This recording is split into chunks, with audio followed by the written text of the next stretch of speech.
Karena ketegangan di Israel terus meningkat, berita tentang rencana proyek mega kontroversial yang telah ada selama beberapa dekade kembali mencuat. Saat ini, Kanal Suez di Mesir tetap menjadi salah satu jalur air terpenting di dunia, karena 10% kapal kargo global berlayar melalui rute strategis ini yang menghubungkan Mediterania Timur dan Laut Merah serta menjadi penghubung utama antara Eropa dan Asia.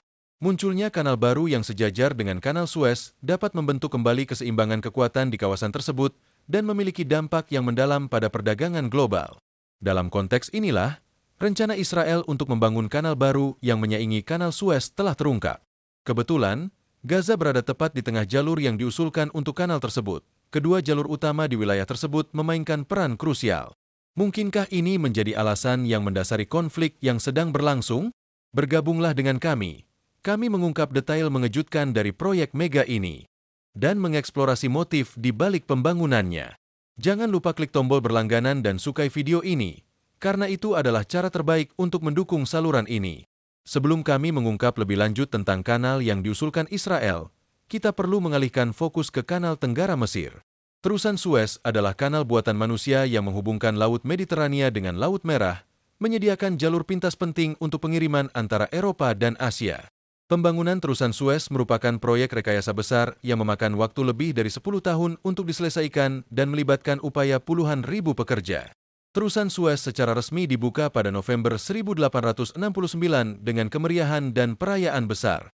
Terusan Suez segera berhasil mengurangi jarak perjalanan antara Eropa dan Asia sejauh ribuan mil serta memberikan dorongan ekonomi yang signifikan bagi Mesir dan negara-negara lain di kawasan tersebut.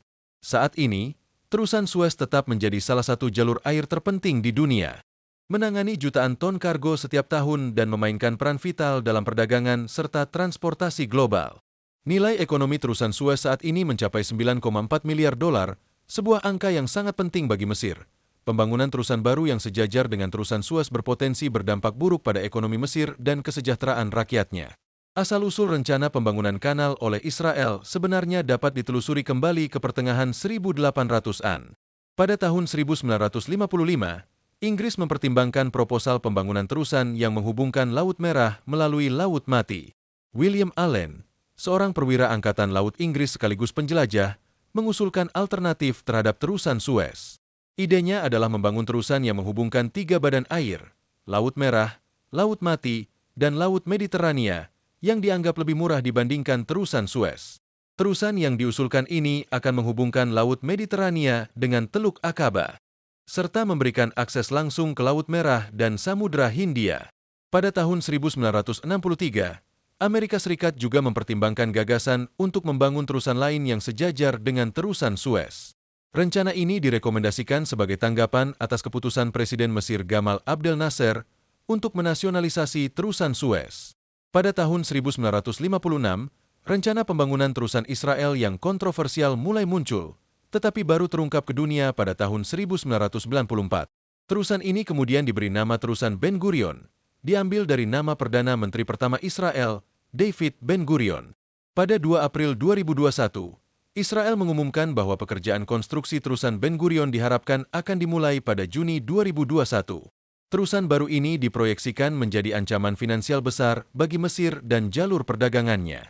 Namun, Israel mengklaim bahwa rute ini akan menguntungkan kapal-kapal yang tidak dapat melewati Terusan Suez karena pembatasan ukuran. Jika proyek ini terus berlanjut, Terusan Ben Gurion akan memiliki panjang 293 km, hampir sepertiga lebih panjang dari Terusan Suez yang memiliki panjang 193 km. Biaya pembangunan terusan ini diperkirakan mencapai 55 miliar dolar. Siapapun yang mengendalikan terusan ini akan memiliki pengaruh besar terhadap pasokan global, terutama untuk minyak, biji-bijian, dan komoditas lainnya. Israel telah memproyeksikan pendapatan sekitar 6 miliar dolar per tahun atau lebih dari terusan ini. Selain itu, Israel akan memiliki arteri perdagangan utama yang menghubungkan Laut Mediterania dengan Laut Merah. Terusan ini juga diharapkan dapat mengurangi risiko krisis perdagangan global, seperti yang terjadi selama blokade Terusan Suez pada tahun 2021, ketika sebuah kapal kargo tersangkut dan menyebabkan kemacetan lalu lintas besar. Berbeda dengan Terusan Suez, Terusan Ben Gurion dirancang untuk memungkinkan lalu lintas kapal dari kedua arah. Hal ini akan dicapai dengan pembangunan 2 jalur terpisah, sehingga kapal tidak perlu menunggu giliran seperti di Terusan Suez. Selain itu, Jika terusan Suez dibangun di atas pasir, yang memerlukan perawatan berkala akibat erosi, terusan Ben Gurion akan memiliki dinding berbatu yang secara signifikan mengurangi kebutuhan perawatan. Israel berencana membangun kota-kota kecil, hotel, restoran, dan klub malam di sepanjang terusan untuk mendukung pariwisata dan ekonomi di kawasan tersebut. Setiap terusan yang diusulkan akan memiliki kedalaman sekitar 50 meter dan lebar sekitar 200 meter, yang berarti 10 meter lebih dalam dibandingkan terusan Suez. Kanal ini dirancang untuk dapat dilewati kapal dengan panjang hingga 300 meter dan lebar 110 meter, yang merupakan ukuran kapal terbesar di dunia. Seperti proyek kanal lainnya, pembangunan ini dilakukan setelah perencanaan dan survei teknik yang ekstensif. Kanal buatan manusia biasanya melibatkan proses seperti pengerukan dan penggalian. Penggalian adalah proses menggali tanah dan batu untuk menciptakan saluran tempat air dapat mengalir. Setelah penggalian selesai, air akan dialirkan ke kanal dari sumber eksternal, seperti waduk atau sungai. Pengerukan sering digunakan untuk memperdalam dan memperlebar kanal. Proses ini melibatkan penggunaan kapal keruk, mesin khusus yang berfungsi menghilangkan sedimen dan puing-puing dari dasar kanal. Hal ini penting untuk menjaga kanal tetap bersih dan dapat dilalui oleh kapal. Tergantung pada kondisi medan, kunci dan gerbang air dapat dipasang untuk mengontrol aliran air serta menjaga ketinggian air di kanal agar tetap stabil. Pembangunan terusan Ben Gurion diperkirakan akan memakan waktu sekitar 5 tahun dan melibatkan sekitar 300.000 insinyur serta teknisi yang direkrut dari seluruh dunia.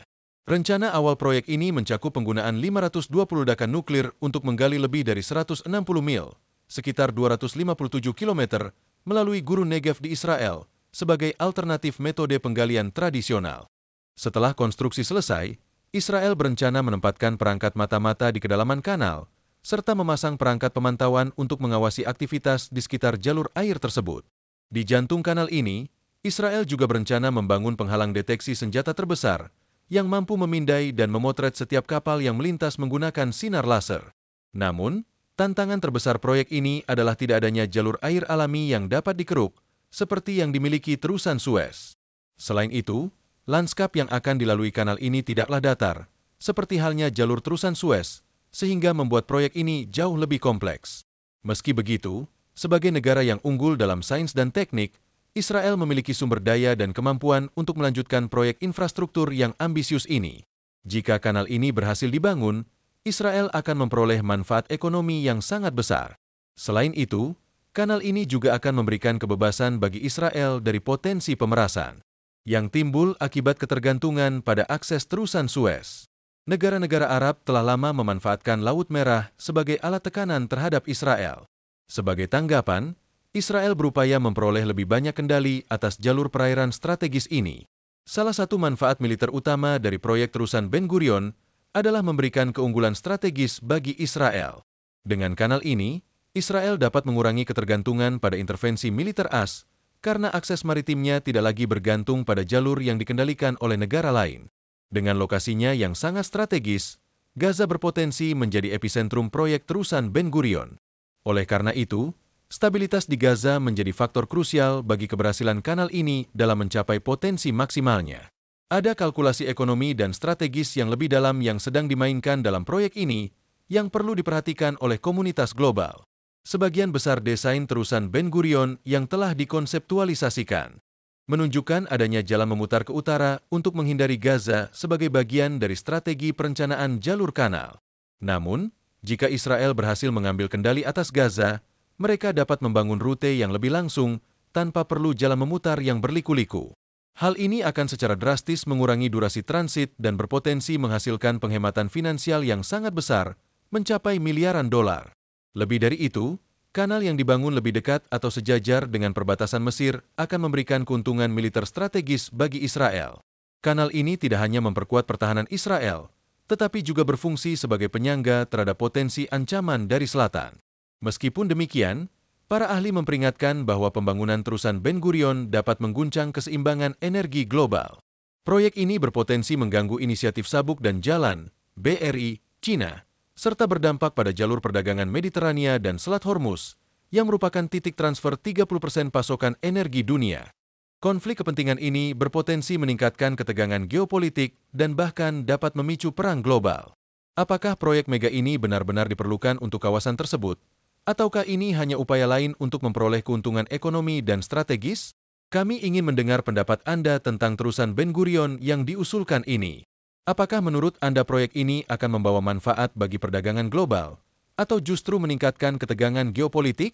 Tinggalkan komentar Anda di bawah dan bagikan pandangan Anda. Terima kasih telah menonton, dan sampai jumpa di video berikutnya.